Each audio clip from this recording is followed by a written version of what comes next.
Hi, thank you so much for joining me today. We're going to be talking about the impact incarceration has on a juvenile's development. When rates of juvenile incarceration started to skyrocket, a lot of research was done about the impacts that it has on the youth's development. Some research has shown that it's really positive and can have great outcomes for these youth, while other research has shown that incarceration is detrimental to the youth's development. Sending a juvenile to prison or another incarceration facility is not a decision that should be taken lightly. It's a huge deal. It's really important that we make an informed decision when we make this choice to send them to a facility. And we should know whether it will be positive or negative for this youth development. The first area we'll talk about is physical health. Some researchers have argued that incarceration can be beneficial for a youth's physical health. It's important to remember that a lot of youth who enter the incarceration facility come from impoverished backgrounds.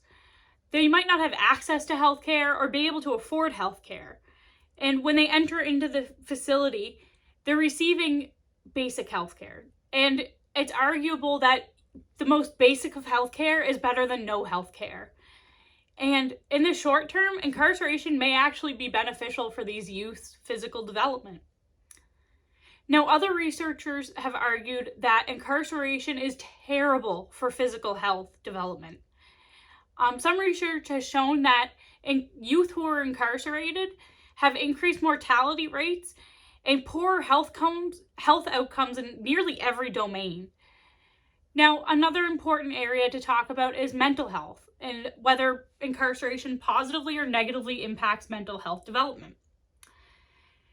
Now, research has found that between 67% and 90% of incarcerated youth have one diagnosable mental illness, with another 50% having at least two diagnosable mental illnesses. That number is huge. Nearly every youth in the incarceration facilities will need some form of mental health treatment. And some researchers have argued that because these youth are incarcerated, they'll actually be able to receive treatment, whether that's therapy and counseling or receiving medication to help stabilize their mental illness. That incarceration can be a beneficial thing for mental health. Now, in contrast, some argue that incarceration is terrible for mental health and that it really drastically negatively impacts mental health in these youth. This can be shown through an increased number of suicide attempts. Nearly every incarceration facility has a greater number of suicide attempts than the general population, than youth outside of the incarceration facilities. And this large number of suicide attempts is really showing that the mental health care is not adequate. That while incarcerated, these youth are not receiving the care that they need. And another interesting thing is that a lot of youth report leaving incarceration facilities with poorer mental health than when they entered. And this research is very drastic, with some saying it's positive and some saying it's negative. But it's important to recognize both spectrums and how it can really impact a youth. Thirdly, we'll talk about social skills.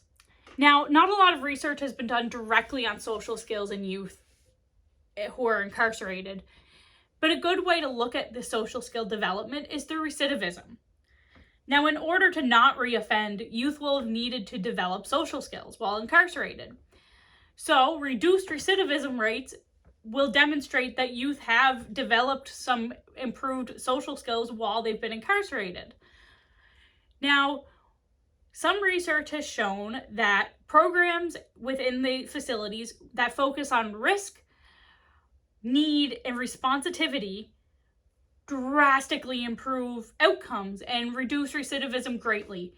The proposed reduction in recidivism is from 50% to 16%. So that's a huge reduction, and really showing that these youth are developing necessary social skills through these programs while they're incarcerated. Now, on the other side, researchers have suggested that 2/3 of youth will reoffend within 3 years after they've been released. That's a huge number of youth who are not developing social skills needed while in the facilities. And some argue that they're leaving incarceration facilities with even fewer social skills than when they entered, because now they have a criminal record, which is going to make getting a job harder and forming relationships harder. And it really can be negative and for these youth. And now that we've talked about these areas, you might be left wondering, well, where do we go now? There's such drastic opinions on, and varying opinions on, whether we should be incarcerating youth or not.